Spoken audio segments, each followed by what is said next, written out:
Alors, je ne vais pas répondre à une question précise, mais compte tenu de la tonalité générale, je vais donner juste 2 ou 3 éléments qui m'amènent à dire au CNT que, à partir de l'expérience de la République centrafricaine qui a été évoquée par mon collègue Babacar Kanté, la République centrafricaine est passée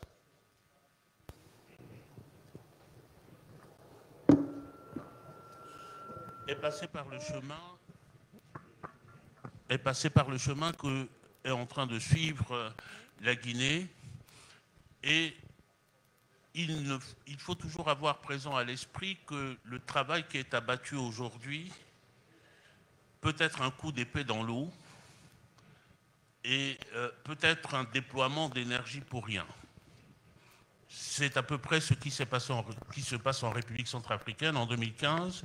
Il y a eu consultation populaire à la base, il y a eu un grand forum dans lequel d'ailleurs nous nous sommes retrouvés, mon collègue et moi, des travaux formidables dont il est sorti des choses qu'on n'imaginait même pas auparavant. La limitation du mandat présidentiel est sortie de ça. L'affirmation de la souveraineté du peuple sur les ressources naturelles est sortie de ça.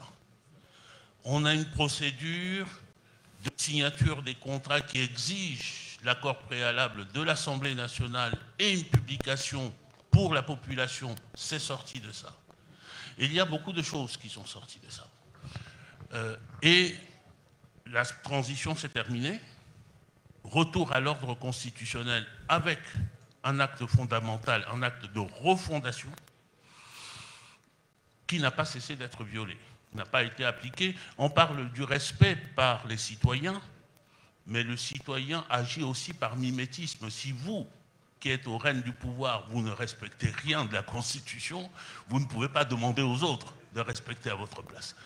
Et donc, chemin faisant, bon, les 2 mandats, premier mandat passé, deuxième mandat passé, et enfin, le président de la République centrafricaine a tout d'un coup est saisi par le diable du 3e mandat. Et il décide d'abord de réviser. Et il y a un élément intéressant là-dedans parce que la nouvelle constitution avait donné un certain nombre de pouvoirs aux citoyens, notamment de saisir la Cour constitutionnelle. Et c'est par des recours citoyens, je faisais partie de ceux-là, par des recours citoyens que nous avons saisi la Cour constitutionnelle qui a fait son travail, qui a annulé les décrets de nos formations du dispositif, etc. En tout cas, qui a déclaré tout ça inconstitutionnel. On était dans les clous. Mais le président a décidé de passer en force, comme c'est un coup de force. Il a destitué la présidente de la Cour, il a changé la composition de la Cour, etc. etc. Et bon, je ne vais pas plus loin là-dedans, mais il y a l'autre dispositif qui est ultime, que j'ai évoqué tout à l'heure, l'article 29, qui est dans la Constitution. En cas de coup de force, de rupture de l'ordre constitutionnel, le citoyen a le droit et le devoir de s'organiser pour faire échec à l'autorité illégitime, et c'est la Constitution qui qualifie le président Touadéra d'illégitime aujourd'hui. Simplement, ce mécanisme-là peut être utile pour la légitimation du combat que les Centrafricains sont en train de mener aujourd'hui. Mais il ne peut pas aller plus loin, parce que nous sommes arrivés dans un système de pur rapport de force. Et c'est souvent comme ça. Lorsqu'on a décidé de marcher sur la Constitution, on est dans un rapport de force et les constituants que vous êtes sont obligés de réfléchir à cette question extrêmement difficile. Quel rapport entre le droit et la force brute, quand la force décide de prendre le pas? Et là-dessus, il y avait un terme que je n'ai pas évoqué tout à l'heure et je conclus là-dessus, qui est celui de la culture démocratique. Je n'en ai pas parlé, mais on ne peut pas simplement compter sur les institutions. Il y a une instillation des politiques publiques. Il y a des dispositifs qui doivent être mis en place. Il y a de l'éthique personnelle.